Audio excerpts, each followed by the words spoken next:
दूसरा सर सवाल ये है कि लोकसभा चुनाव में जो जनता है देश की और तेलंगाना की, वो किस मुद्दे पर वोट करेगी? क्या इशू जनता के जहन में आपको लगता है कि है? देश के किसान बहुत परेशान हैं और किसानों के साथ दोनों पार्टियां भी अन्याय किया है आज तक। और खासतौर नरेंद्र मोदी के खिलाफ में जनता जाएगा। मैं समझता हूं उनको अपने तौर पर भरपूर मेजॉरिटी आ ही नहीं सकती।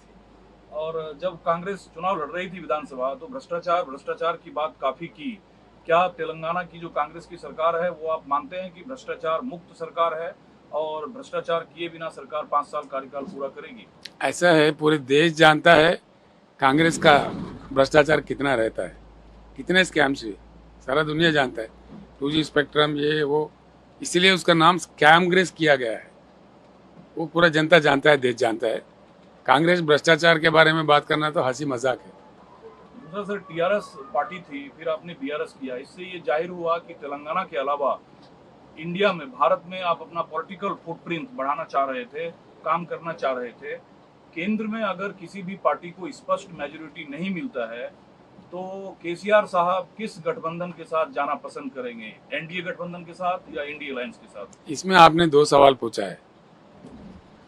देखिए, एक बात तो पक्का है, मैंने बीआरएस किया इसलिए नेशनल लेवल पे जाना चाह रहा था और महाराष्ट्र से मेरा काम चालू हुआ और कुछ प्रयास मेरा उड़ीसा में भी हुआ, छत्तीसगढ़ में भी हुआ। तो इस प्रकार का काम चालू करना चाह रहा था मैं। अब unfortunately we have lost the election here, वरना हम क्या महाराष्ट्र में क्या कर सकते थे, बहुत बड़ी काम दिखता था मेरा।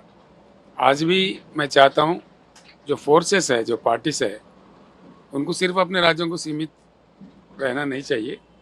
अगर प्रयास कर सकते हैं देश के बारे में कुछ भी करना चाहिए। आगे भी भगवान की कृपा से हम करना चाहते हैं, वो आगे चल के दिखागा। दूसरा सवाल आपका ये था, अगर स्पष्ट बहुमत किसी गठबंधन को या किसी पार्टी को नहीं आता तो आप किसके साथ जाना चाहेंगे?